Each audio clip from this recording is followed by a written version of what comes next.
Magandang umaga, Doc Ganda. Isang masiglang pagbati ang narinig ni Dr. Sofia Carter habang papasok siya sa ospital. Ngunit tila wala siya sa mood ngayong umaga. Kuyang janitor, napalingon siya sa tumatawag sa kanya. Nakita niya si Ethan Blake, ang janitor na laging masiglang bumabati sa kanya. Ay, talaga ba? Pero hindi halata, Doc. Blumang ka pa rin ngayong araw, parang bagong bukadkad na bulaklak, biro ni Ethan habang nakangiti. Seriously, ang aga-aga, dinadagdagan mo pa ang init ng ulo ko, sagot ni Sofia, na halatang iritado. Hindi napigilan ni Ethan ang mapangiti nang makita ang magandang doktor na kahit nakasimangot ay kahanga-hanga pa rin sa kanyang paningin. Bakit naman mainit ang ulo natin, Doc? Dapat chill lang para maganda ang vibes at productive ang araw natin, sagot niya na may halong lamang.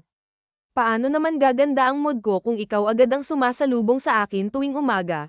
Aber, sagot ni Sofia habang umiirap. Ngumiti si Ethan at tumango. Sige na nga, hindi na kita kukulitin. Mas mahalaga sa akin na maganda ang araw mo, Doc. Mabuti naman at naisip mo yan. Huwag mo akong kulitin ulit ha. Naiirita na ako sa iyo, Ethan, sagot ni Sofia bago siya tuluyang naglakad papasok sa ospital. Habang naglalakad, napansin ni Ethan na tila nahihirapan si Sofia sa mga dala niya, ngunit nag-alinlangan siyang mag-alok ng tulong baka mas lalo pa siyang pag-alitan. Rejected ka na naman, pre, biro ng kasamahan niyang janitor. Okay lang yan, pre. Try until you succeed, sagot ni Ethan na may kumpiyansa. Baka try until you die. Kapag nainis yan si Doc, baka turukan ka ng pampatulog, boy, dagdag pa ng isa nilang kasama, sabay tawa. Napakamot na lang ng batok si Ethan habang nililingon ang paligid. Napansin niya ang dami ng tao sa emergency ward. Ang daming pasyente ngayon Sigurado, mapapagod na naman ang mga doktor, lalo na sa emergency ward. Biyernes pa naman, maraming aksidente ang nangyayari tuwing ganitong araw. Kawawa naman si Doc Sofia. Iniisip mo na naman siya, biro ng isa pa niyang kasama. Hayaan mo na, sa ilang taon niya dito, nasanay na rin siguro siya. Basta huwag ko lang siyang kulitin masyado, baka mas lalo pa siyang mainis sa akin, sagot ni Ethan na may halong pag-aalala. Pagkatapos ng kanilang maikling usapan, nagpatuloy sila sa pagmop ng sahig. Hindi madali ang kanilang trabaho, hindi lang ito pisikal na nakakapagod, kundi kailangan din nilang makibagay sa mga tao, kahit pa madalas silang nakararanas ng pang-iinsulto. Gwapo sana, pero janitor lang. Sayang siya. Narinig ni Ethan ang ilang bulong mula sa grupo ng mga nurse na napadaan. Sa halip na magalit, ngumiti na lang siya at nagpatuloy sa kanyang ginagawa. Ngunit sa kabila ng lahat, hindi niya maiwasang mapangiti kapag naiisip si Dr. Sofia Carter. Kahit pa madalas siyang pag-alitan nito, hindi niya magawang tumigil sa paghanga sa kanya. Sayang ka, baka naman lumaki sa hirap kaya hindi nakapag-aral. Mukha pa naman sanang artistahin ang mukha. Narinig ni Ethan Blake ang mga salitang iyon mula sa grupo ng mga nurse na naglalakad sa pasilyo. Kagaya ng madalas niyang gawin, ipinakita niya ang kanyang mahinahong ugali. Napakamot siya ng batok, ngunit hindi mapigilan ang pagngiti nang makita ang pagbukas ng elevator at ang paglabas ni Dr. Sofia Carter. Tanghali na, kaya't umaasa siyang nasa magandang mood ang doktora. Akin na po yung dala niyo, Doc. Ako na po ang magdadala. Mukha kayong pagod. Mahirap ba ang operasyon? Tanong ni Ethan sabay buga ng hangin, na tila nagpapahiwatig ng malasakit. Nandito ka na naman, sagot ni Sofia, halatang hindi pa rin nagbabago ang tono ng kanyang boses. Hindi naman po ako manggugulo, pangako.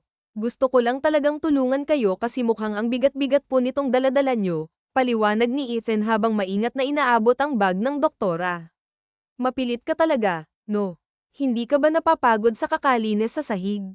3 palapag ang nakaatas sa iyo, di ba? Tanong ni Sofia, ngunit sa kabila ng kanyang tanong, iniabot rin niya ang bitbit na bag kay Ethan.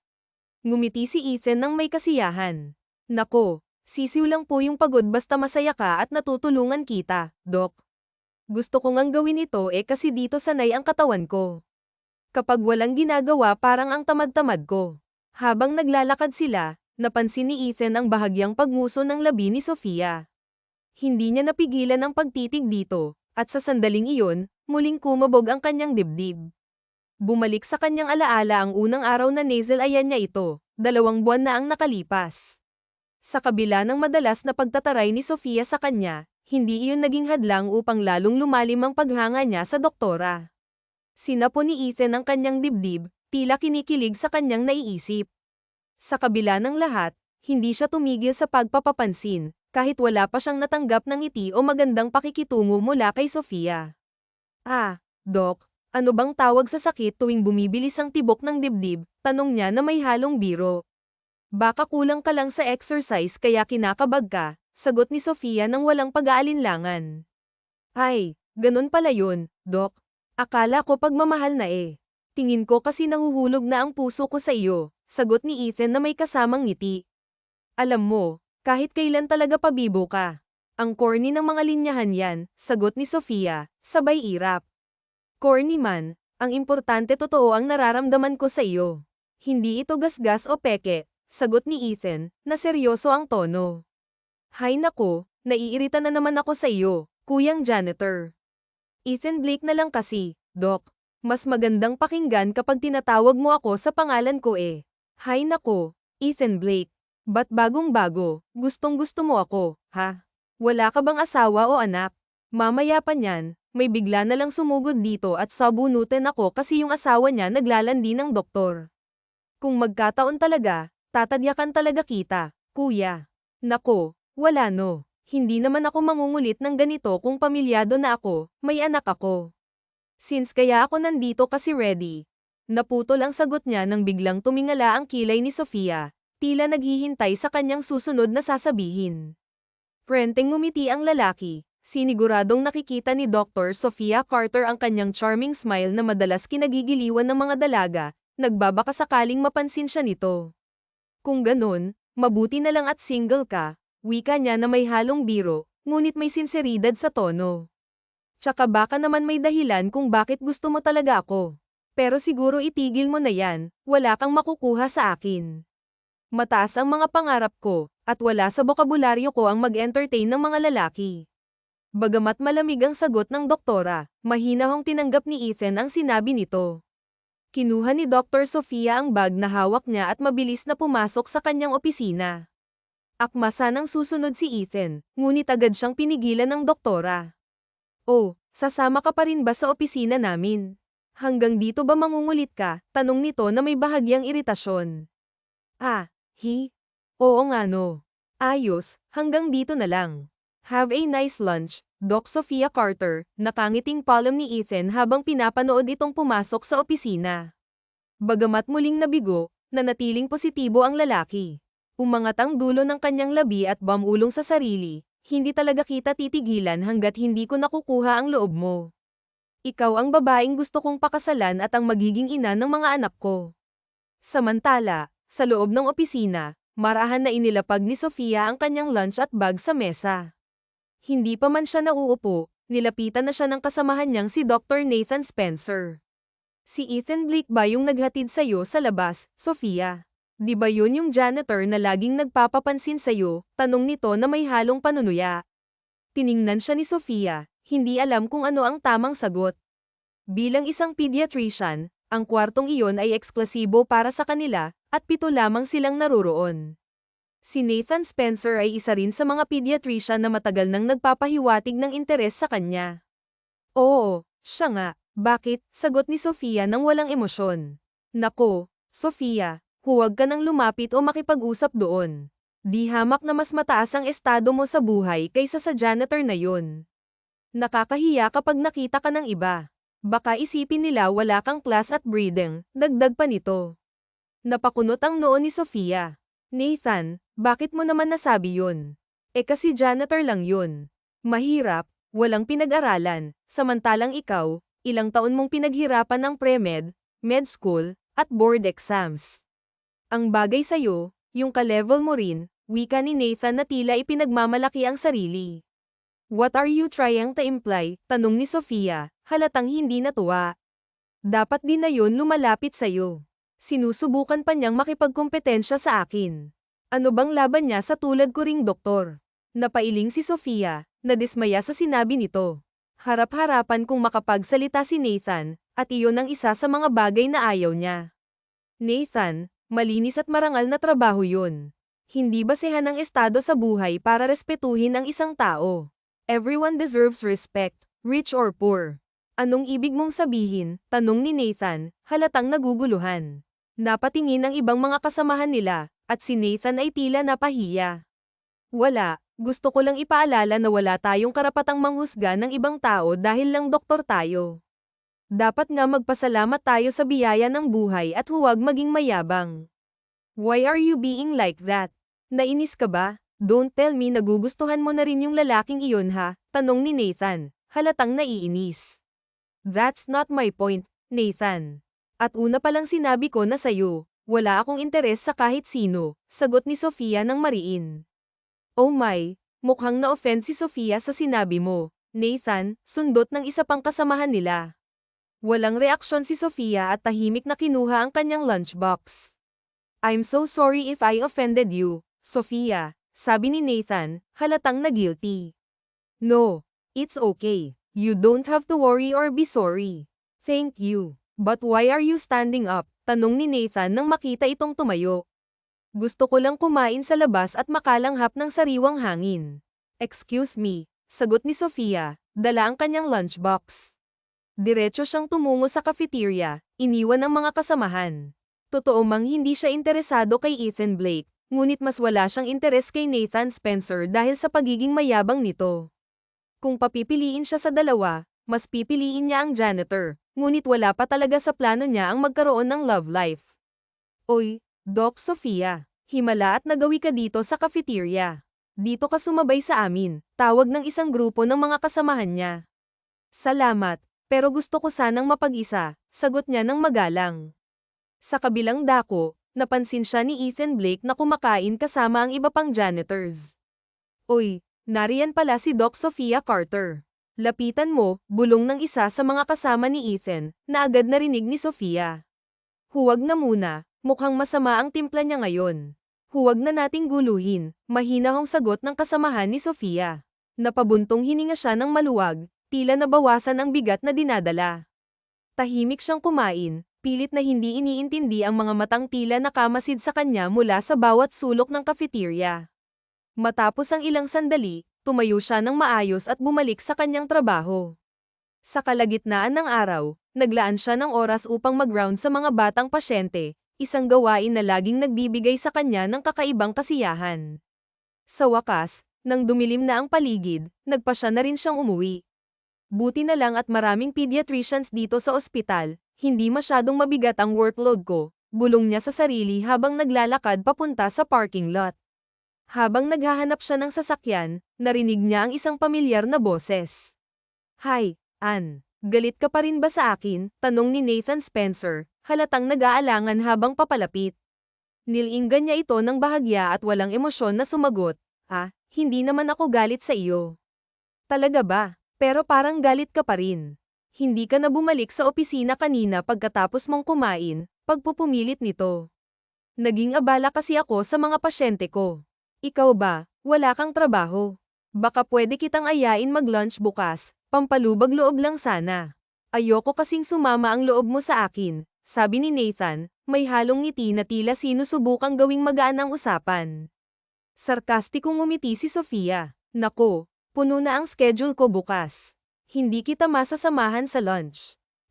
Paano kung pagkatapos ng schedule mo? Sigurado akong may oras ka naman, tanong nito, sabay kamot sa batok, halatang nagpipilit pa rin. Ay, oo nga pala. Ang hirap naman maghanap ng vacant time. Pwede bang sa susunod na lang, sagot niya, tila naglalagay ng pader sa pagitan nila.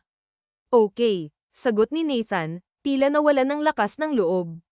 Sige, ingat ka sa biyahe, Ann. Pagpasok niya sa kotse, mabilis niyang pinatakbo ito, sabay bulong sa sarili, I really don't like him. Nakakainis talaga siya. Habang nagmamaneho palabas ng ospital, napansin niya si Ethan Blake na nagbibigay ng pagkain sa isang matandang pulubi. Pinabagal niya ang takbo ng kotse upang mas maigi niyang makita ang ginagawa nito. Nako, sobrang dami naman itong ibinigay mo. Baka wala ka ng pera, sabi ng pulubi habang hawak ang mga pagkain. Okay lang po yan, nanay. May natira pa naman po para sa pamasahe ko. Kumain po kayo ng maayos, huwag niyo pong alalahanin ang iba, sagot ni Ethan na may ngiti sa labi. Ang bait mo talaga, Iho. Palagi kang dumadaan dito para magbigay. Pagpalain ka ng Diyos sa kabutihan ng puso mo, sagot ng matanda na halatang puno ng pasasalamat. Kumain po kayo ng marami, nanay. Ingat po kayo, dagdag ni Ethan bago siya tumalikod at nagpatuloy sa paglalakad. Hindi napigilan ni Sofia ang mapangiti habang pinagmamasdan ang eksena. Matulungin pala siya, tahimik niyang nasambit. Nang masigurong wala na si Ethan sa paligid, bumaba siya ng kotse at lumapit sa matandang pulubi. Inabot niya ang ilang perang papel. Maraming salamat po, ma'am. Pinagpapala talaga ako ng Diyos ngayong araw, sabi ng matanda, halos mapaluha sa tuwa. Wala po yun, nanay. Kumain po kayo ng maayos at huwag magpapagutom. Mahirap magkasakit ngayon, sagot ni Sofia na may magaan ng ngiti sa labi. Pagkatapos ng maikling pag-uusap, bumalik siya sa kanyang sasakyan at umuwi na rin. Kinaumagahan, tulad ng nakasanayan, si Ethan Blake ang unang bumati sa kanya sa entrance ng ospital. Good morning, Doc, blumang ka na naman, bati nito na may magiliw ng ngiti. Ayan ka na naman, Ethan. Wala ako sa mood, sagot ni Sofia, halatang hindi interesado sa usapan. Palagi ka na lang pong wala sa mood, Doc. Hindi bagay sa kagandahan nyo. Ano bang nagpapasama ng araw mo? Tanong ni Ethan, tila nag-aalala. Aawayin kita, sagot niya sabay irap at naglakad papalayo. Ngunit tulad ng dati, hinabol siya nito at kinuha ang mabibigat niyang dala. Ako na po ang magdadala, Doc. Huwag na kayong mahirapan, sabi ni Ethan, pilit na inaabot ang mga gamit. Ba't ba dito ka sa akin nangungulit? Wala ka bang ibang trabaho? Tanong ni Sofia, halatang naiinis. Natapos ko na po ang trabaho ko, sagot ni Ethan, tila ipinagmamalaki ang kanyang bilis.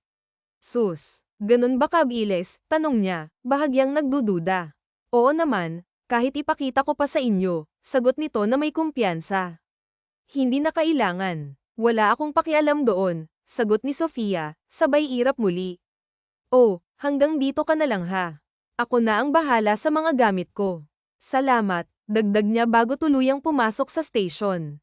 Sa loob, bumungad sa kanya si Nathan Spencer. Good morning, Sofia Carter, masiglang bati nito. Walang maganda sa umaga ko, Nathan Spencer. Umalis ka na sa mesa ko, sagot niya, halatang ayaw makipag-usap. Grabe ka naman, napakataray. Kaya gusto talaga kita iba ka kasi sa ibang babae. Hay nako, ewan ko sa'yo, sabi niya. Paglabas niya ay wala na roon si Ethan Blake kaya't napanguso na lamang siya. Teka, ba't ba iniisip ko ang janitor na yon? Hindi ko dapat inaalala ang nararamdaman niya. Ano naman ngayon kung natarayan ko siya? Inayos niya ang suot na hospital gown at ngumiti ng matamis bilang handa sa pagharap sa mga batang pasyente niya. Bilang pediatrician, dapat palagi siyang nakangiti pag humaharap sa mga bata. Subalit hindi pa rin niya maiwasan ang mabother. Sana nagpasalamat man lang ako sa pagtulong niya. Hay, never mind na nga lang, hindi naman ikakasakit ng tiyan niya yun Nagpatuloy ulit siya sa pagtatrabaho. Focus siya at naging abala sa mga emergency cases at referral din sa iba't ibang hospital. Lunch break na, kumain na tayo. Mauna na lang kayo, hindi ka sasama. Wala akong break ngayon mamaya pang 2:00 ang pahinga ko. Ay, malas naman. Sige, work well. Sabi ni Chin. Dinungaw niya ang sahig kung saan may suka ng pasyenteng sumama ang tiyan kanina. Pwede ba akong makapuyo, Chin? Pakitawag naman yung janitor dito. Oh, pakilinis yung suka sa sahig. Sige, no prob, sagot ni Chin. Naging maabala ulit siya kaya't nang pumasok si Ethan Blake ay hindi niya ito napansin. Abala sa pagmonitor ng vital signs at allergies ang doktora nang mapa-address siya at hindi sinasadyang mabangga ang lalaki. I'm sorry, hindi ko sinasadya, Ethan Blake. Focus na focus tayo sa trabaho ngayon, Doc, ha? Bakit ka narito? Tanong niya. Di po ba nagpatawag kayo ng janitor? Ito, tapos ko na pong linisin yung suka. Ay, oo nga pala, mabuti naman. Napakurap-kurap siya at bigla na lamang natauhan. Salamat, Magpapasalamat na sana siya ngunit natano na niya ang pagpasok ni Nathan Spencer sa loob ng pediatric ward kaya naman nag-iba ang aura niya. Lumabas ka na. Hindi ka na kailangan dito. Bakit? Naiirita ka na naman ba yata? Wala naman akong ginagawang masama, Doc. Huwag ka nang maraming tanong. Lumabas ka na roon. Ipatatawag na lang kita kapag may lilinisin ka na ulit. Ah, sige. Kahit halata ng pinagtatabuyan niya, ngumiti pa rin si Ethan Blake at lumabas bago pa man makapunta sa kanya si Nathan Spencer. Yung janitor na yun nangungulit na naman ba sa'yo? Ah, hindi naman, mali ka ng akala. Naglinis lang siya. Sabihin mo sa akin kung hinaharas ka ng makong na yun ha. Ipaggugulpi ko yun, banta ni Nathan Spencer. Oh, bakit naman? Huwag mong gawin yun, dahil hindi nakakatuwa para lang naman matuto sa lugar niya. Ayaw mo ba? Namimihasan na yata yun, Huwag na, masama yan. Okay, depende sa mood ko, palihim na lamang siyang napaismed. Hindi niya alam ngunit mula ng pag-initan ni Nathan Spencer si Ethan Blake, nagkaroon na rin siya ng easiness sa katrabaho. Sumapit ang 2:00, yun pa lang siya nagkaroon ng vacant time. Dahil mas gusto niya ang kumain sa cafeteria, mas pinili niyang dumaan sa hagdan. Yun nga lang, hindi niya sinasadyang makita roon si Ethan Blake na tila kinakausap ang lalaking may katungkulan. Bakit parang pamilyar ang lalaking yan? Nakita ko na ba siya? Wait, siya ba ang bagong boss namin 2 months ago na nang magpalit ang CEO ng management? Napaoo niya ang kanyang labi. Mabilis na nagtago ang babae, ngunit hindi rin niya marinig ng malinaw ang pinag-uusapan ng mga ito. Sandali pa ay tila galit na sumigaw ang CEO. Pinapagalitan ba siya? Anong ibig sabihin nun? Pumasok kaagad sa isipan ni Ann ang sinabi ni Nathan Spencer, ipabubuwal.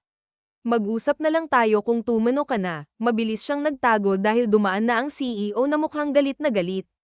Kasunod din naman na sumunod si Ethan Blake kaya siya ang naiwan doon. I feel bad for him. Bakit ba siya pinagalitan? Ginawa naman yata niya yung trabaho niya bago mangulit sa akin. I swear kung kagagawan to ni Nathan Spencer, hindi na ako lalapit sa lalaking yun. Bothered na bothered siya nang bumaba at pumasok ng cafeteria. Pakiramdam ba niya siya ang napagsalitaan ng masama? Ba't ko ba to nararamdaman? Wala naman dapat akong pakialam sa taong yun Iniliit niya ang kanyang paningin. Doon nakita niya si Ethan Blake na tila wala sa sarili habang pinagmamasdan ng kanin na walang kasamang ulam. Kumain pa ba siya? Anong oras na? Dinungaw rin niya ang lunchbox na puno ng iba't ibang putahe na ginawa ng ama para sa kanya kaya't humugot siya ng malalim na buntong hininga. Hindi rin siya nakangiti, mukhang napag-alitan siya ng sobra. Hay, ano bang plano mo, Ann? Wala ka naman dapat pakialam sa kanya, bakit ngayon parang meron na? Para siyang nagkakaroon ng malaking salik sa kanyang sistema. Pilit niyang nilalabanan ang utos ng dibdib niya ngunit sa huli namalaya na lang din niya ang kanyang sarili na nakatayo sa harapan ng mesa ng lalaki. Oy, Doc ganda, kumain ka na ba? May sobra pa akong ulam mo, baka gusto mo, diretsahang saad niya dahil kumakabog ang kanyang dibdib. Kukurap-kurap naman si Ethan Blake at hindi na itago ang pag-an ng ekspresyon. Nakakahiya naman po, baka wala nang natira. So pwede naman po akong bumili ng ulam. Tanggapin mo na. Marami naman ang ulam ko ngayon at saka para na rin mix ka kasi mahilig ka pa namang magbigay sa mga pulube. Alam mo pala yun, bahagya pa itong nahiya. Kaya sige na, tanggapin mo na at baka magbago pa ang isip ko. Sige ba, maraming salamat dito ang bait mo naman, doktora. Minsan lang yan, asap niya kaya't nangingiti na rin siya sa loob-loob niya. Kilig na kilig si Ethan Blake dahil sa pagmamagandang loob niya. Ganado itong kumain habang siya naman ay nakahinga ng maluwag. Isa sa dahilan kung bakit pinilit niya ang ulam ay dahil nahihiya siyang magsabi ng thank you rito. Huli na to, hindi na dapat ako na-attach sa kanya. Parang nagkatotoo na nga yung sinabi ni Nathan Spencer. Ann, mukhang nahuhulog ka na yata sa janitor na yun, bati ni Chin. Diyos me, bakit di ka nagsasabi nandito ka pala sa tabi ko? Lumapit ako rito kanina pa pero hindi mo naman napansin kasi lumilipad yung utak mo. Iba na ata ang kamandag ng tumama sa'yo Ano ka ba? Hindi no. Naging mabuting tao lang ako sa kanya kasi wala naman siyang ulam. Anong gusto mo? Hayaan ko siyang walang pagkain. Kung marami rin naman ang baon ko at alam kong hindi ko mauubos. Asus, ang sabihin mo, tinamaan ka na, iba na yan. Naalala ko pa kaya kung paano ka magtaray sa kanya noon, para kang ang dragon eh. Ngayon naman para ka nalang tuta, napapailing-iling na lamang siya. Hindi niya matanggap ang bintang nito sa kanya. Hoy, ikaw, walang katotohanan yang sinasabi mo. Chin ha. Sus, ba't dito ka ba? Tapos na ang lunchtime ha. Kulit mo talaga, nang humadya ka kang katrabaho niya mas lalo siyang nairita dito. Pagbalik sa chief niya, inasahan pa rin siya ni Chin hindi mabilang ng beses ng babae na mapapabulong dahil doon. Sumapit ang weekends, Lunes, Martes, Miyerkules. 3 araw na hindi tumigil sa kakaasar para sa kanya ang kanyang katrabaho. Hoy, Ann, ano yung narinig ko? Nagkakamabutihan na ba kayo ni Ethan Blake? Naniwala ka naman kay Chin. Nathan Spencer, walang katotohanan yan. Talaga ba? Ba't napapansin ko nga ata na hindi ka na kumakain dito? Palagi na lang nasa cafeteria eh. Kasi mas gusto ko naman yung ambience doon eh. Rason niya kaya't ayaw niya talagang tumambay sa station nila kasi maraming mga chismosa doon. Kung hindi lang talaga kailangan dahil may gagawin siyang paperworks, hindi siya mananatili roon. Ew, gusto mo roon. Alam mo bang naghahalo-halo ng mga tao doon? Maintenance, security guards, janitors. Lugar lang yun ng mga cheap at taong mababa kesa sa atin. Hindi bagay sa ating mga doktor na kumain sa lugar na iyon. Sophia Carter, huwag ka roon, mabilis naman siyang napaismed. Nagsimula na naman talaga ang kayabangan nito eh. Kung yun ang paningin mo pwede ka namang huwag pumunta roon pero huwag mo akong diktahan, may sarili akong isip at desisyon ko sa buhay. Bakit mo ba minamasama yung mga sinasabi ko ha? Concern lang naman ako sa'yo paano kung makakuha ka ng sakit doon? Seriously, Nathan Spencer, nanggaling pa talaga sa doktor na katulad mo ang pananalitang yan. Hindi ba tayo mismo ang dapat na makaalam at magpalawak ng pagkakaisa bilang mga bayani sa larangang ito? You're unbelievable, hindi niya maipaliwanag ang nararamdamang iritasyon at sobrang sama ng ugali ni Nathan Spencer kaya naman hindi ka masagot-sagot ni Sophia Carter kasi ganyan ang pananaw mo sa buhay Nathan Spencer. Subukan mo kasing maging mabait at mapagpakumbaba. Oh, shut up. I only want the best for her. Of course I love her. Kaya ko to ginagawa. Nasa mid naman si Ann. Kaya nga siguro panahon na para tumigil ka na sa panliligaw mo, wika niya sa blankong ekspresyon. Anong sinabi mo? Kasi wala naman talaga akong balak na sagutin ka kaya tumigil ka na. Hindi naman pwede yun, Ann. 1 taon na akong nanliligaw sa iyo tapos ganito lang. Matagal na panahon ang iginugol ko tapos pagkatapos ng lahat bibigwin mo lang ako. Pasensya ka na ha pero hindi ko nakikita ang sarili ko na maging boyfriend ng taong tulad mo. I'm sorry to say this but you're self-centered, narcissist, hambog at walang malasakit sa kapwa. Nakakahiya na doktor ka pa naman. Laglag ang panga ng lalaking doktor. Hindi nito masyadong maproseso ang narinig sa kanya para bang hindi niya yun kayang sabihin subalit nasabi pa rin niya. Hindi pwede. Hindi ako makakapayag. Oy, kalma ka lang Nathan Spencer, huwag mong sigawan si Ann. Hindi hindi pwede. Sobrang daming effort ko tapos hindi lang naman pala ako sasagutin. Napailing-iling na lang siya, dismayado. Ang babae sa ipinapakita nito at mas lalo lang niyang naisip na tama ang ginawang pambabasted dito. Minabuti niyang iligpit na ang ginagawa at tumayo. Teka, saan ka pupunta? Mag-usap muna tayo, Sophia Carter. Wala naman tayong dapat na pag-usapan pa. Paglabas niya ng station doon lang siya nakaginhawa ng maluwag. Nathan Spencer is a toxic person. Okay ka lang ba, Doc Ganda? Oh, Ethan Blake, ikaw pala. Bakit ka nandito? Dito kasi ako naka-assign ngayong linggo. Ganun ba? Tiningala niya ang lalaki na may suot ng ngiti sa labi nito. Bakit parang may umaway sa iyo? Ang sama ng tingin mo Wala naman Teka, kumain ka na ba? Hindi pa dirdiretso yung shift ko. Ako rin hindi pa ako nakakakain. Sabay na tayo mamaya, Doc, mabilis na umangat ang kilay niya. Nahihiya namang napakamot sa batok ang binatang janitor. Wala na kasi akong mabibigay na ulam sa iyo Sakto lang yung dala ko kanina. Asap niya at sinuri ang magiging reaksyon nito subalit napakagat ng labi na lamang si Ethan Blake. Ako meron akong dalang ulam. Balak ko nga sanang ako naman ang magbigay sa iyo ngayon, Doc bilang pagbabalik gayak sa kahapon Hindi naman ako humihingi ng kapalit eh. Oo nga, kilala naman kita eh pero naisip ko lang na baka gusto mong nilagang baboy. Niluto ko talaga yun para sa iyo. Marunong kang magluto, kung hindi mo natatanong, expert cook ata ito. Masarap kaya akong magluto, Dok ganda kaya sige na, papayag ka na ba? Pag-iisipan ko pa, iyon ang tugon niya dahil ayaw bumigay kaagad pero kahit iritado siya kanina ay natunaw agad iyon dahil sa kakulaitan nitong si Ethan Blake. Papayag na yan, pangako hindi ka magsisisi. Masarap po yung sinigang. Sige na nga lang. Pagkatapos lang ng huling rounds ko ngayong alauna. Mauna ka na sa cafeteria. Yes. Sige, Doc. Mag-ingat ka sa paglilibot nyo ha. Natatawa rin siyang napailing-iling na lang. Malalim tuloy siyang napapaisip habang pinagmamasdan ng records ng mga batang pasyente. Pareho rin naman pala silang maingay ni Nathan Spencer pero ba't hindi na ako naiirita kay Ethan Blake? Kahit ang dalaga ay nagtataka na rin sa ikilos ng kanyang sarili. Sa huli, iwinaksi na lamang niya ang mga ito. Doc, magandang umaga po. May kailangan po ba sila? Papunta na sana siya sa cafeteria ng harangin ng isang payat na ginang.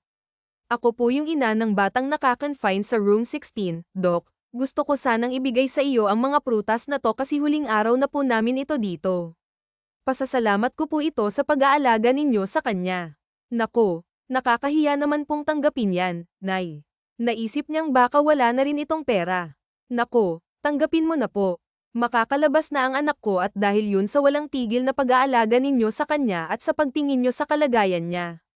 Unang beses nga po siyang naging kalmado at hindi nagwawala ng ikaw ang mag-handle sa kanya kaya alam ko pong magaling at mabait kang doktor. Ikaw lang ang nakagawa noon sa kabila ng ilang hospital na pinuntahan namin. Maraming salamat. Doc, naaalala niya agad ang batang babae na nagwawala noong ipinasok sa emergency room dahil 2 linggo na ang nakakaraan. Ito pala ay ang anak ng ginang dahil takot sa injection ng bata madalas itong magwala sa mga nurses kaya't minabuti niyang kausapin at patawanin ito. Ayun at natutunan itong maging kalmado at mabilis na gumaling. Tinanggap ni Sophia Carter ang mga prutas na yun. Sige po, maraming salamat po rito.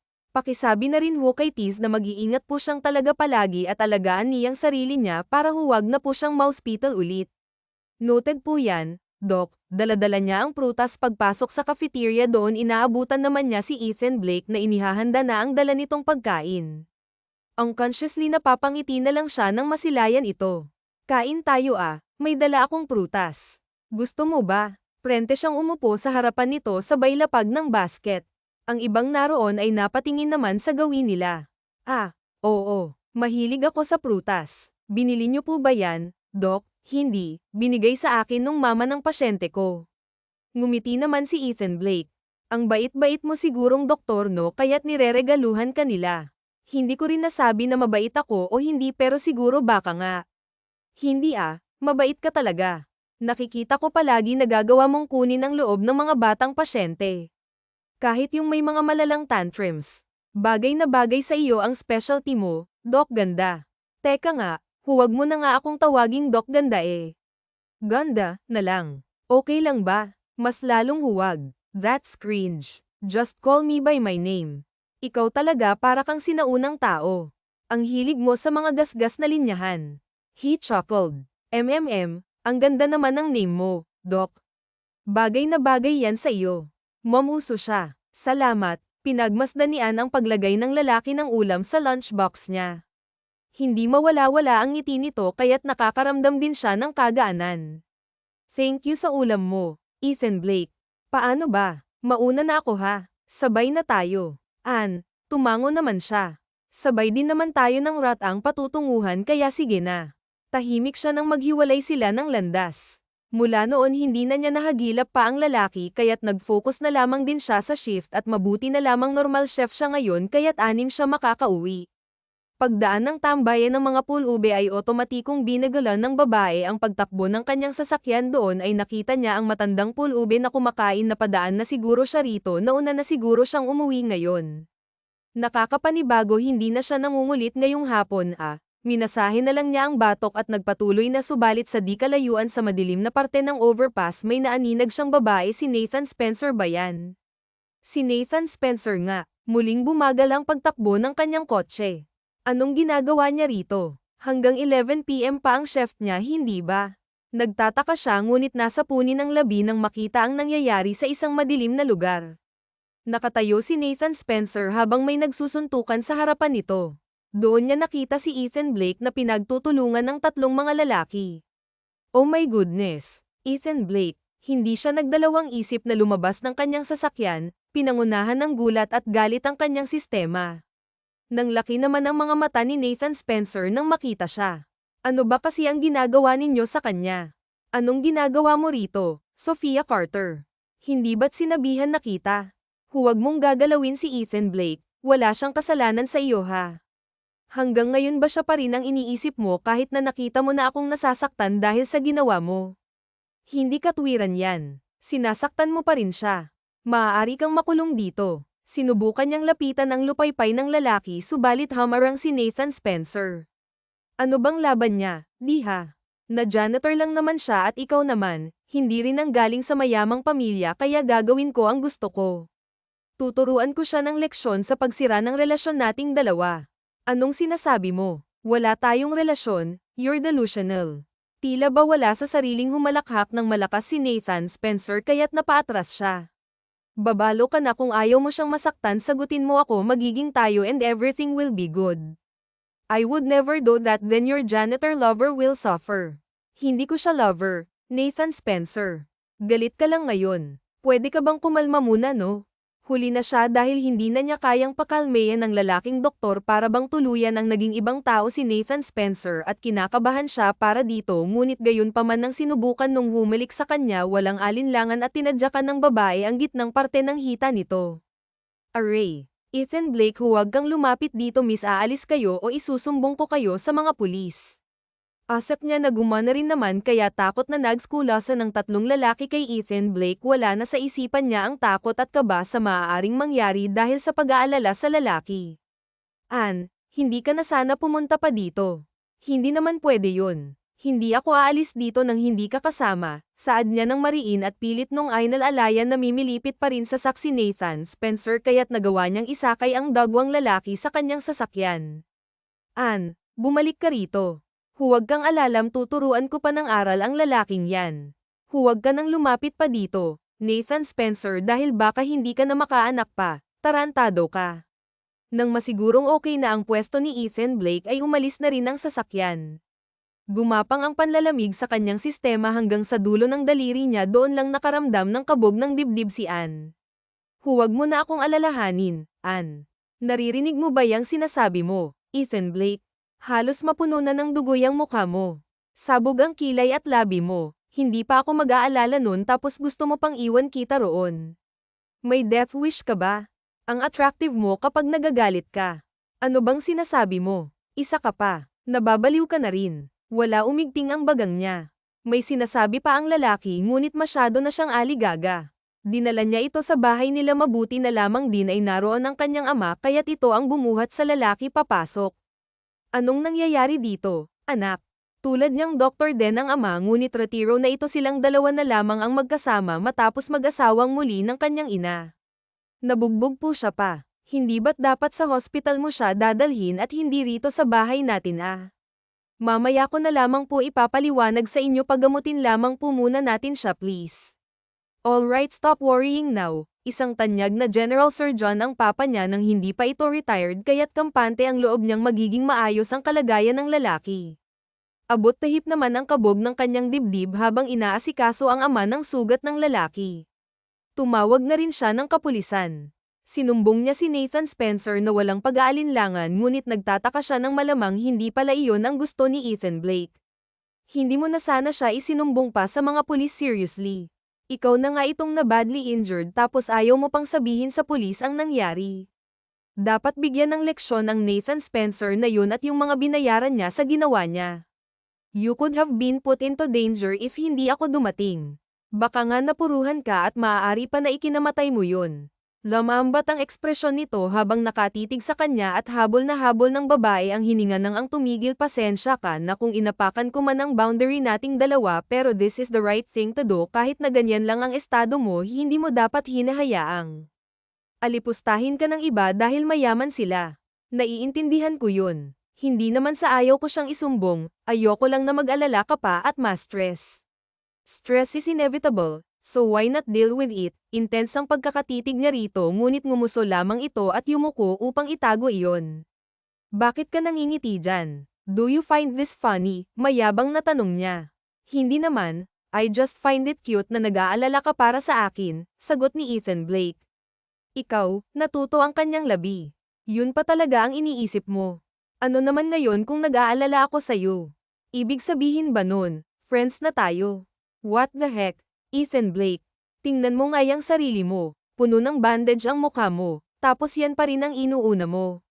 Oo naman, walang patama ang mga sugat ko sa galak na nararamdaman ko ngayon, napapailing-iling na lamang siya. Nakasimangot niyang inilahad ang gamot nito. Bahala ka na nga sa buhay mo. Ayan ang sugat, dapat magpagaling ka. I'll take care of Nathan Spencer. Okay po, Doc. Gandaan nga lang kasi ang itawag mo sa akin. Huwag ka nang ma-stress, Doc. Salamat nga pala sa pagdala mo sa akin dito. Hulog ka talaga ng langit. Kung hindi ka dumating, baka kung ano na ang nangyari sa akin. Utang ko sa'yo ang kaligtasan ko. It's okay, maliit na bagay lang yun. Kay daddy ko na lang ikaw magpasalamat, siya ang gumamot sa mga sugat mo. Nasaan na siya? Gusto ko sanang personal na magpasalamat sa daddy mo. Lumabas lang siya. Pagkatapos ng pag-uusap ni Ethan Blake at ng ama nito, nagpaalam na rin itong umuwi. Sinundo ng isang tricycle ang lalaki. Miyerkules nang pumasok siya, hindi na nakita pa nito si Nathan Spencer. Nagkaroon na ng progreso yung reklamong isinampa natin laban kay Nathan Spencer. Papatawan na nila ng arrest warrant si Nathan Spencer. Salamat sa pag-asikaso sa bagay na to. Ngumiti naman siya. Walang anuman yun. Kamusta ka na nga pala? Okay na ako ngayon. Pwede na siguro akong bumalik sa trabaho. Naging usap-usapan ang biglang resignation ni Nathan Spencer mula sa hospital. Walang nakakaalam sa totoong nangyari hanggang sa lumipas muli ang mga araw. Nakabalik na nga si Ethan Blake sa kanyang trabaho bilang janitor at yun din naman ay sabay na kumalat ang usap-usapan. Ang sabi, bigla na lang nawala rito si Nathan Spencer kasi nagkaroon ng kaso at nawalan daw ng lisensya sa pagiging doktor. Nanlaki ang mga mata niya. Aware ang babae sa kaso pero hindi niya inaakala na aabot iyon sa pagkawala ng karapatan nito na maging isang doktor. Nadiskubre raw kasi ng korte ang mga kinasangkutan nitong kaso noon kaya pala hindi siya nasakdal dahil sa connections at ngayon lang na naungkat dahil maimpluwensya rin daw ang nabangga nito. May malpractice issue rin siya. Sinong mag-aakala na ganun itong si Nathan Spencer, palihim agad siyang sumulyap kay Ethan Blake sa cafeteria. Hindi naman impluwensya si Ethan Blake at isa lamang itong janitor. Yan ba yung maimpluwensya? Parang hindi naman, judge niya rito sa loob ng kanyang isipan. Nakinig lamang siya sa kwentuhan ng mga katrabaho hanggang sa matapos siya at lumabas na. Sabay ring sumunod ng lalaki at nagkita sila sa may hagdan. Masakit pa ba yung mga pasa mo? Hindi na. Mabuti naman, nakakain ka na ba? May dala ako ritong ulam para sa atin, napanguso siya rito. Hindi pa eh. Pwede bang sabay na tayo mamaya? Sige. Sa cafeteria ba? Masyadong maraming chismoso roon eh. Pwede bang dito na lang? Sige. Wala rin namang dumadaan sa hagdan. Nagkasundo na sila ng lalaki. Naging sunod-sunod ang kanilang pagsabay sa pagkain at salaitan sila sa pagdadala ng kanilang ulam at nang malaman niyang kaarawan ito ay sinubukan niyang magluto at mag-bake. Happy birthday, Ethan Blake. Here is my gift for you. Pasensya ka na kasi kulang yan sa effort, yan lang kasi yung makakaya ko sa ngayon eh. Ano ba buksan mo na lang. Kagat labi rin namang binuksan ni Ethan Blake ang regalo niya at agad na umawang ang labi niya. Niluto mo ba to para sa akin, Doc? Oo. Pasensya na kung may side na medyo sunog ha, first time ko kasing magluto eh. I figure out na paborito mo to. Okay lang, masaya na ako rito. Sa katunayan, ito pa lang ang regalo na unang natanggap. Hindi ko to malilimutan, matamis siyang ngumiti. So kumain na tayo, napasarap ang kanilang usapan. Hindi man ideal ang lugar nag-enjoy naman sila sa ugaling kalog at joker ni Ethan Blake. Inabot sila ng ilang oras doon. Oh hi, may nakalimutan pala akong rounds, nagpapanak siya, tumayo ng matingnan ng oras. Oh my goodness, kalma ka lang, may ilang minuto pa naman. Hindi na makarinig ang babae kaya't dali-dali niyang isinara ang lunchbox at inayos ang hospital gown bago umakyat pa itaas. Yun nga lang, nadulas siya kaya naman inasahan niyang babagsak ang kanyang katawan sa matigas na semento only to be embraced by a warm arm. Hinay-hinay lang po, Doc. I'm sorry, nag-init ang kanyang pisngi, hindi siya nakagalaw kaya't ramdam niya ang kakisigan ng katawan nito at ang bango na humahalik sa kanyang pangamoy. Pwede mo na akong bitawan. Ay, oo nga pala, I'm sorry. Salamat, okay ka lang. Wala ba masakit sa'yo? Wala naman. Paano ba Ethan Blake? Mauna na ako. Thank you sa time at happy birthday ulit. Salamat din sa regalo mo. Tipid siyang ngumiti bago umakyat na. Nang makarating sa pediatric ward ay doon lamang nakahinga ng maluwag si Anne. Ilang minuto niyang pinigilan ang paghinga sa takot na maramdaman ng lalaki ang pagtibok ng kanyang sistema. Iba na yata to. Am I in love with a janitor? Nanindig naman ang kanyang mga balahibo. Hindi yun tanong kundi isang pahayag. Gusto ko na yata siya kaya't ang kinalabasan good mood siya buong hapon. Hindi nakaramdam ng kahit na anong pagod si Anne idagdag pa ang peaceful na environment mula nang mawala si Nathan Spencer. Bloomang tayo ngayon, Doc. Sophia Carter ha. Thank you. Ikaw rin. Saan ang punta natin? May hinahanap lang ako. Si Ethan Blake ang hinahanap niya hindi niya mapirmi na hindi ito makita bago siya umuwi weekends na kasi kaya't 2 araw niyang hindi masisilayan si Ethan Blake. Oo nga pala. Nasaan si Ethan Blake? Tanong niya sa palaging kasama nito. Nasa taas po yata Doc. Pupuntahan ka nga sana niya kanina kaso pinatawag siya ng executive. Mukhang galit na galit ha. May nagawa ba siyang mali? Is it because ilang oras siyang nawala kaninang tanghali? Ewan ko lang po Doc, nagmamadali rin kasi siya kanina eh. Sige, maraming salamat ha. Agaran siyang umakyat sa floor kung nasaan ang opisina ng executive. Kinakabahan man siya, hindi niya alam ngunit iba ang kutob niya. Noong nakaraan ay nakita rin niyang pinagagalitan ang lalaki. Pagdating sa 10th floor, nakita niyang sarado ang opisina kaya naman naupo siya sa waiting area. Huwag mo akong sasagutin dahil isa ka lang janitor. Umawang ang labi ni Anne nang marinig ang isang malakas na boses. Kasunod nun ay isang malakas na kalabog kaya't napatayo siya at sinapo ang kanyang dibdib. Ethan Blake, huwag na huwag kang magpakita sa akin nang yan ang sitwasyon mo. Naaasiwa ako sa'yo. Lumayas ka rito, bumukas ng malakas ang pintuan at nakayukong humakbang ang isang lalaki. Ethan Blake, what happened to you? My goodness. May pasa ka sa pisngi. Anne, bakit nandito ka? Siyempre, hinihintay kita, hinanap kita. Sagutin mo nga ako, bakit kanya sinaktan? Sinubukan niyang hawakan ang pisngi nito ngunit nag-iwas ang lalaki. Mariin niyang kinagatang ang ibabang labi. How long are you gonna stay this way? Palagi ka na lang bang magpapapi kay Nathan Spencer at ngayon sa boss natin? Bakit hindi mo ipakita sa kanila na lalaki ka at hindi isang hamak na janitor lang? Huwag mo nang isipin yun, Anne. Sige na. Tayo na, sinubukan nito siyang igiya paalis ngunit agad siyang nagprotesta. Dapat matigil na to. Ano namang gagawin mo? Sinubukan pa siyang pigilan nito ngunit desidido na ang babae sa gagawin. Galit niyang pinasok ang opisina ng boss nila. Alam nito ang pangalan ng CEO. Good day, Mr. Martinez. I am Dr. Sofia Carter Lopez from the Pediatric Department. Anong may paglilingkod ko sa'yo? Is there any problem with your department? Prente lamang na nakaupo ang nasa 40s na lalaki habang pinagmamasdan siya. Apparently, meron talaga akong problema hindi tungkol sa trabaho ko kundi tungkol sa isang tao. And who's that? Saktong pagkasabi nun ay pumasok din naman si Ethan Blake na nag-aalangan sa gagawin niya. Netaste kaagad ni Victor Harlow ang mangyayari. O naghanap ka pa talaga ng tagapagtanggol mo, janitor. Huwag mo siyang tawagin sa ganun, meron siyang pangalan. Kayo ba boyfriend mo ba siya? Bakit galit ka ata sa akin? I'm here because people like you like to bully people like Ethan Blake.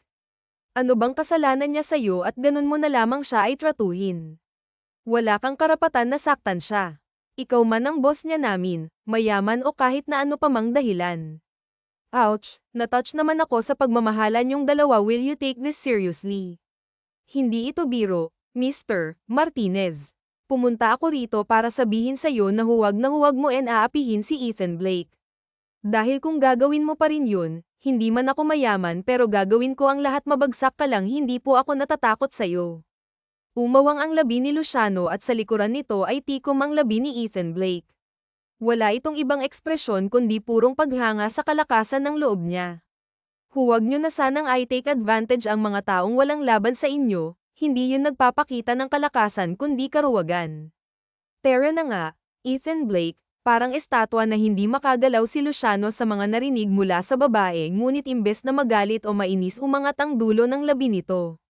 Diretso ang lakad ni Anne, mahigpit ang pagkakahawak niya sa kamay ng lalaki. Nang makarating sila sa hindi mataong lugar na iyon, doon lang siya tumigil. She then faced Ethan Blake, I'm sorry if I stepped up at hindi nakinig sa'yo, I was just really concerned. Galit ka ba? Hindi agad ito nakapagsalita. Hey, I'm sorry, wala pa ring lumalabas mula rito, tumubo na ang kaba sa kanyang sistema. Hindi ko na uulitin, she was about to wipe the tears away when suddenly mabilis na humakbang ang lalaki at niyakap siya. Hindi ako galit, Anne, bagkus manghang-mangha nga ako sa'yo eh. Ethan Blake bilang lang ang taong kayang tumayo para sa iba, you're really worth it all those sacrifices it's all worth it. And what do you mean? Hindi pa ngayon ang panahon pero darating din ang araw na malalaman mo ang ibig kong sabihin. Sa ngayon, nagagalak ako sa ginawa mo.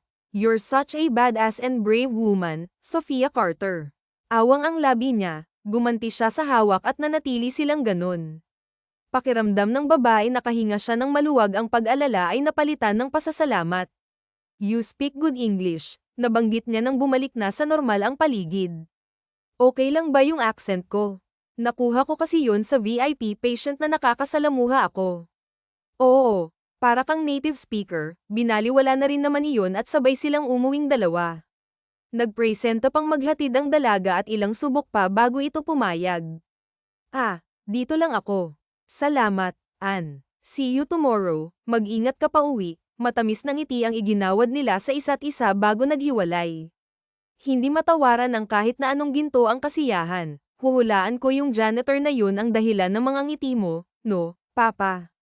Nakakagulat ka naman, humadjakak naman ang kanyang ama, nahuli kita, in love ka na sa kanya. Napanguso naman siya. Sa bagay, hindi mo siya dadalhin dito kung wala kang nararamdaman na kahit na ano para sa kanya. Mukha namang mabait na bata yun kaya okay ka sa akin, thank you po. Sa pagsapit ng Sabado at Linggo ay naging excited ang babae sa pagpasok ng Lunes. Sa buong 2 araw ng kanyang pahinga, hinintay niyang tawagin siya ng management at i-inform na sisisante na ito pero himalang hindi naman nangyari. Baliw na nga yata talaga ang boss na yun pero masaya ako dahil hindi niya ako sinisante. Wait, baka hindi kaya si Ethan Blake naman ang sinisante niya? Naku, huwag naman sana, nakaginhawa siya nang makitang kumaway sa lobby si Ethan Blake. Thank God. Good morning Doc Ganda, anito na narinig ng iba pang naroon kaya't parang mga baliw na sumunod din. Good morning Doc Ganda. Good morning Doc Ganda, good morning din sa inyo kayo talaga, she can't help but smile. Nakikita niya ang malaking kaibahan sa kanyang pakikitungo noon at ngayon dating ngiti ay hindi niya magawa sa kanila. Ah, akin na pala yang daladala mo, ako na ang magdadala, kinuha naman kaagad ni Ethan Blake ang mga gamit niya. Thank you. Uy suwor duties suwor. Umawang ang labi niya. Samantalang si Ethan Blake ay kumunat din ang noo. Ah, hindi pa ba pwede? Akala ko kasi nanliligaw na ako sa'yo. You did not tell me, she said in a flush cheeks na mula rin ang pisngi ng lalaki. Hala, akala ko ba malinaw na sa'yo ang mga actions ko? Okay na, huwag mo enlakasan, pumapayag na ako ha. Yes, sabi ko ngang huwag mong lakasan eh. Naku, pasensya ka na. Pinangunahan lang talaga ako ng excitement. Congrats Ethan Blake, magkaka-love life na itong kaibigan namin ah. Sinapo niya ang kanyang labi. Sabi ngang huwag lakasan, kumuha pa. Ay, sorry, Doc. Paano ba? Mauna na ako mga kaibigan, magtrabaho na kayo dyan. Kilig naman siya. Hindi maitago ng babae ang nararamdaman at ganun din naman si Ethan Blake. Ah, sabay na tayong kumain mamaya ha. Okay, libre ka ba ngayong Miyerkules? Nako, hindi eh. Thursday pa ako free. Ah, sige, date tayo niyan ah. Talaga? Oo naman. Saan mo ba gusto? Kahit saan, basta kasama ka. Ilang boltahe ng kilig ang kapwa dinanas ng dalawa. Pagsapit ng Huwebes ay handang-handa na siya. Hindi dinala ng babae ang kanyang sasakyan dahil nangako ang lalaking sisunduan ito at gulat nga siya sa kanyang nakita. Ang gwapo naman ng Ethan Blake ko. Pinakamaganda rin ang Ann ko. Di bagay tayo sa isa't isa.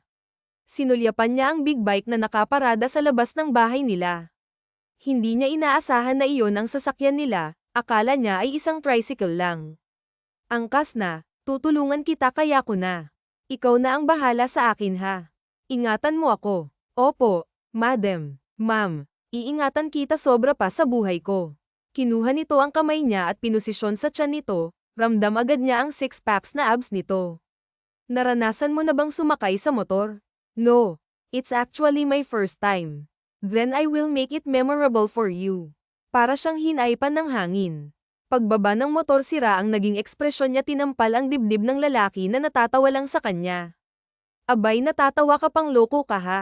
Sabi mo gagawin mong memorable yung ride na yun, hindi ko alam na ibig mo palang sabihin gagawin mo akong memories. Munti ka na talaga akong mamatay sa bilis mong magpatakbo. Alam mo ba ang cute mo? Isa pa, naiirita na nga ako eh. Halik ka na nga rito. Ayoko, baka tuluyan mo akong maging memory. Malakas na humagalpak ng tawa si Ethan Blake. Halik ka na. Ayoko nga eh. Humalukip-kip siya ngunit hindi pa rin siya nakapalag nang suyuin siya nito. Ong helmet mo kasi kukunin ko, ikaw kasi ong iniisip mo nagugulo na nga ang maganda mong buhok. Oh, I hate you. I love you. Umirap naman siya. Oh, magpapatuloy pa rin ba tayo sa date? Moody naman ata ng magandang doktor na, ewan ko. Pwede namang hindi na. Syempre, biro lang ano. Tuloy pa rin. Rain or shine. Nandito na tayo pumasok na tayo. Pagpasok nila ay sinalubong agad sila ng piano music at isang solemn place. It was exquisite, beautiful and serene. Umawang ang kanyang labi at hindi mapigil ang kagalakan. This is what you prepared. Nagustuhan mo ba ang ganda dito? Dapat lang kasi sa ganitong lugar ka nababagay. Ethan Blake gave her flowers, chocolate pa nga. Thank you. You really like making me special. They ate for an hour at pagkatapos naman ay pumunta sila sa isang museum. Namamangha ang babae na alam ng lalaki ang mga bagay na gustong-gusto niya. Simple things matter, aniya sa isipan niya at walang ibang inisip kundi ang mag-enjoy para sa araw na iyon. You only live once, ika nga, might as well enjoy it.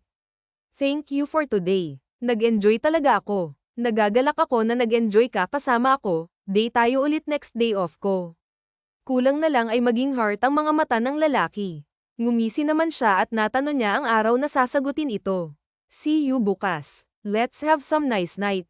Days went by at lalo silang naging malapit sa isa't isa, hindi mapaghiwalay ang dalawa hanggang sa magdesisyon na nga siyang sagutin na ito.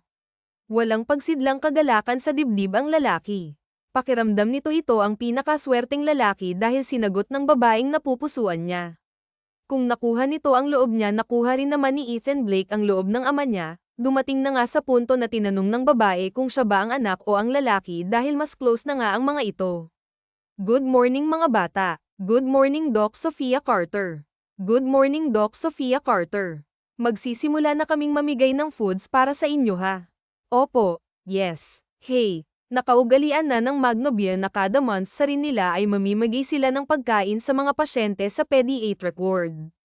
Proud na proud siya dahil alam niyang dugot pawis ni Ethan Blake ang ginugol para sa perang ginagamit nila, that is why hangang-hanga siya rito. Hindi salik ang maliit na sahod at estado sa buhay upang makatulong ka sa iba. Kayo po ba ni Sir Ethan Blake ang gumawa nito, Doc? Masarap ba? Opo, nakangiti siya sa pasyenteng may asma. Lumapit ang ina nito at kung may kung anong binulong. Bakit ba sir ang tawag mo sa lalaking yun, anak? Janitor lang naman siya. Nawala ang ngiti niya. Mabait naman po si Kuya Ethan Blake mama. Tsaka boyfriend po siya ni Doc Sophia Carter. Si Doc lang ang tatawagin mong ma'am kasi doktor siya pero kahit kuya lang kay Ethan Blake.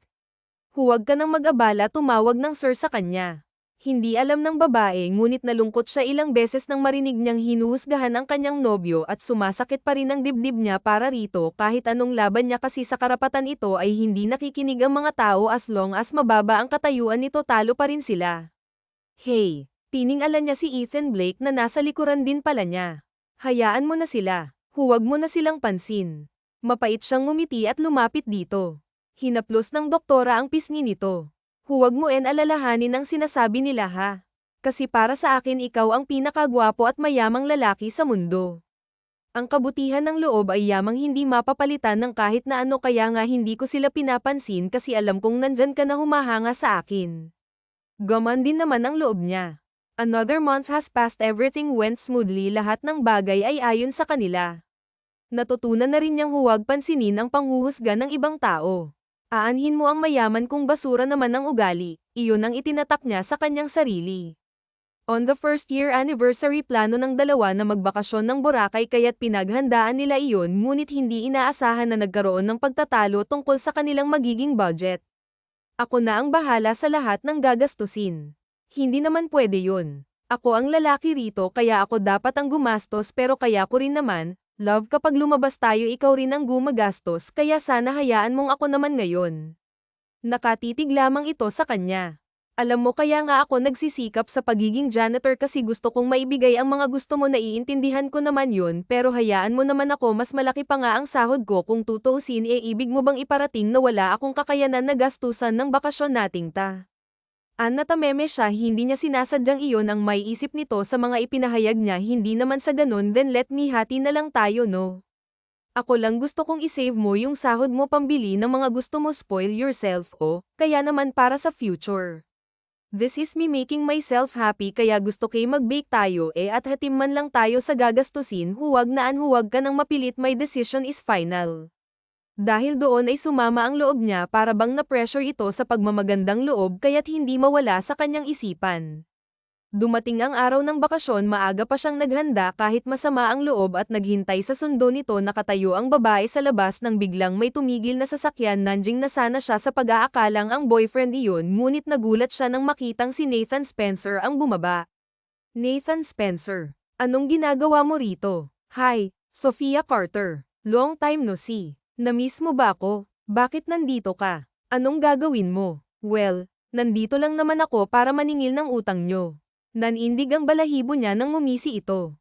Sinubukang laminggan ng babae sa paligid ngunit walang nagdaraan doon, wala rin ang ama sa bahay at wala pa rin si Ethan Blake. Hiniling niya na dumating na sana ito dahil sa'yo nakulong ako, dahil kay Ethan Blake nawalan ako ng lisensya, dahil sa inyong dalawa nasira ang buhay ko, mga walang hiya kayo, kaya kukunin ko ang kapalit.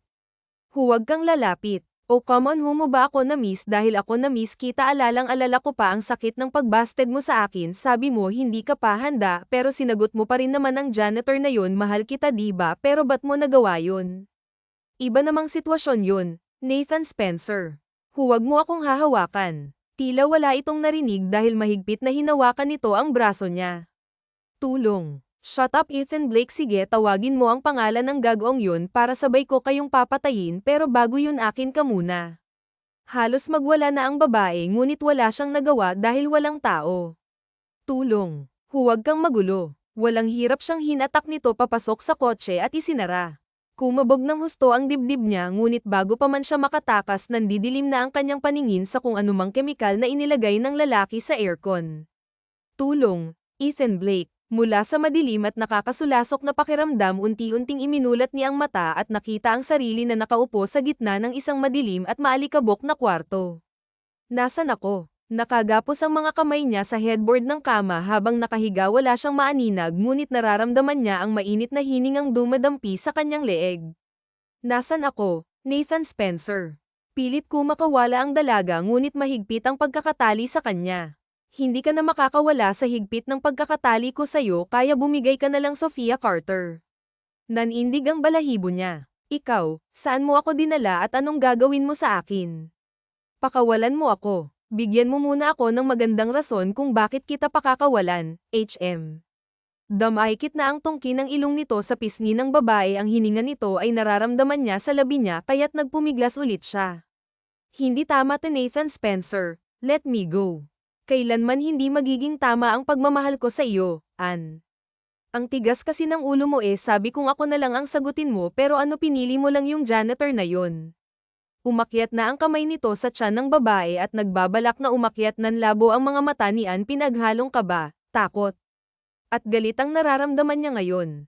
Nathan Spencer, huwag please. Bakit? Hindi naman kita sasaktan. Ayoko, hindi tama to. Please, tumigil ka na, hindi niya magawang magsigawan dahil sa kaba. Natatakot ang babae na kung magalit ito ay malala ang gawin nito sa kanya. Nasaan na nga ba si Ethan Blake? Wala pa rin ito. Hindi nito alam kung anong nangyayari. E paano kung ayaw ko? Anong gagawin mo? Wala rito si Ethan Blake, walang tutulong sa'yo. Ano ka na lang ngayon? Ano kayang mararamdaman ng gunggong na yun kung malaman niyang hindi ka na malinis?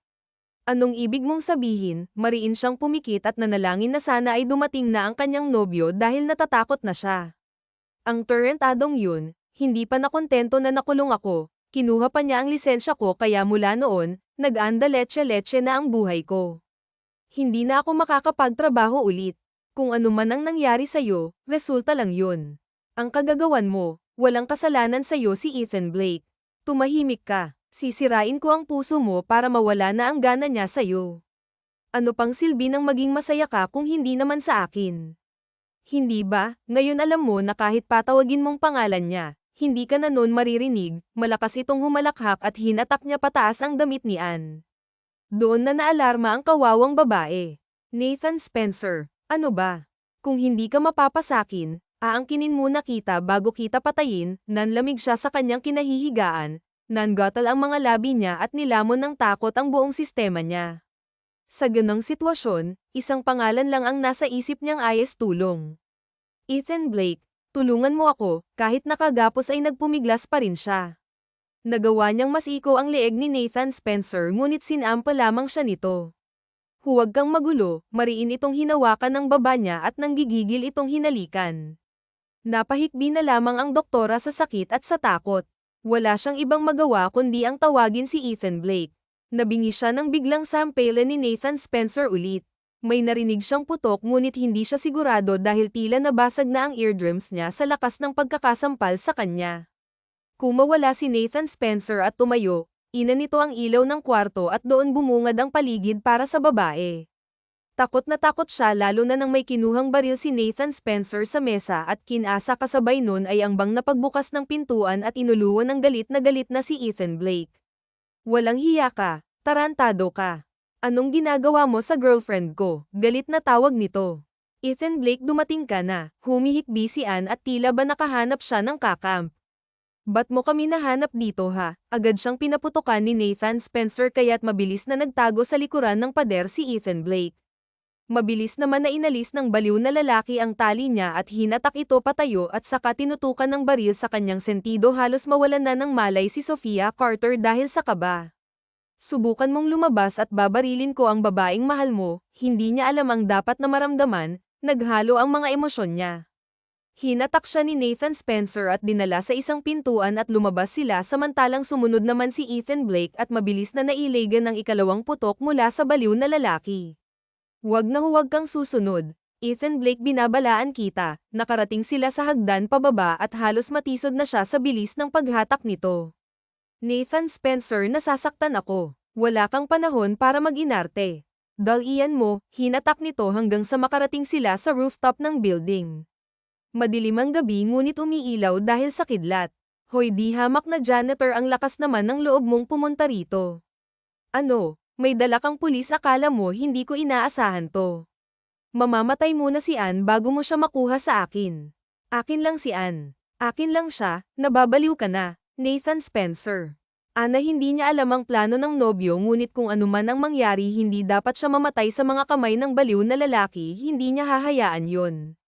Nasaan ka na, magpakita ka? 2 putok ang pinakawalan nito sa itaas kaya't nakangisi ito. Nakita niya na lumapit si Ethan Blake, sinenyasan siya nitong huwag gumalaw ngunit bigla na lamang nagpaputok ang baliw sa direksyon ng lalaki, nanlamig siya at mukhang nataman si Ethan Blake. Huli ka, Ethan Blake, hindi tila ba tumigil ang oras para sa kanya, maldemonyong tumawa naman si Nathan Spencer. Akala mo ba hindi kita makikita? Nang inag ang katawan niya sa pagpasok ng pagkamuhi sa kanya. Hinarap niya ang baliw na lalaki at malakas itong sinampal, pinaghahampas niya ito hanggang sa tumutulo na ang luha niya sa galit. Ang sama-sama mo, mamamatay tao ka, demonyo ka. Ano ba, itinulak siya nito kaya't naupo sa sahig si Sofia Carter, walang tigil sa pagtulo ang luha niya. Hindi niya matanggap na ganun-ganun lang na mawawala ang nobyo ni hindi siya nakapag-sorry man lamang dito mula nang sumama ang loob niya. Wala akong pak kung ano man ang tingin mo sa akin nang dahil sa lalaking na yan nasira tayo ngayon. Patay na siya, ikaw naman ang isusunod ko. Galit na galit ang babae, tumayo siya at sinampal muli ang lalaki, ngunit sa takot niya tinutukan siya nito ng barrel kaya't napaatras siya nang wala sa oras at bago pa man siya makatakbo pamitik na ang gatilyo, isang malakas na putok ang bumulabog sa buong lugar na binisian at naramdaman niyang nag-init ang buong katawan bago makitang dugong dumadanak sa may paanan niya. Bumigat ang talukap ng kanyang mata bago pa man siya mawalan ng malay, nakita niya ang katawan ni Nathan Spencer na bumulagta sa sahig at ang isang ani nung tumatakbo patungo sa kanya. Anesthesia love, mapait siyang ngumiti ngunit masaya buhay ang lalaki. Hinatak siya ng antok at bumagsak sa bisig nito, isang mainit na bagay ang nararamdaman niya na dumadampi sa noon niya kaya't iminulat niya ang kanyang mga mata. Akala niya ilang minuto siyang pumikit ngunit nasa ibang lugar lang pala siya. Bumungad sa kanya ang nobyo na abala sa pagpupunas ng mukha niya, kaya naman nang makita nito siyang nagmulat ng mata na ibaba niya ang bimpo ng umawang ang labi. Sofia Carter, mahal ko. Bahagyang nang inig ang boses nito, taglay ang walang lakas na labi ay unti-unti nang ngumiti ang dalaga. I thought I've lost you, thank God. May nararamdaman ka bang masakit sa'yo? Wala naman, pero wala akong lakas. That's normal, the doctor said you passed out because of shock, pero wala namang tumama sa'yo. Pinakiramdaman ng dalaga ang katawan, wala ngang masakit o kahit na anong kumikirot. Ang ibig sabihin ay wala siyang tama. Iginala niya ang paningin at silang dalawa lang ng lalaki ang nasa loob. Si Nathan Spencer. Anong nangyari sa kanya? Sumimangot naman si Ethan Blake. Don't ask about him. Pagkatapos niyang lumabas ng hospital, idiniretso na siya sa kulungan. Hindi na muling makakalabas pa yun. Walang hiya siya. He put your life in danger and I cannot forgive him. Maraming salamat, love, you're always welcome. Akala ko na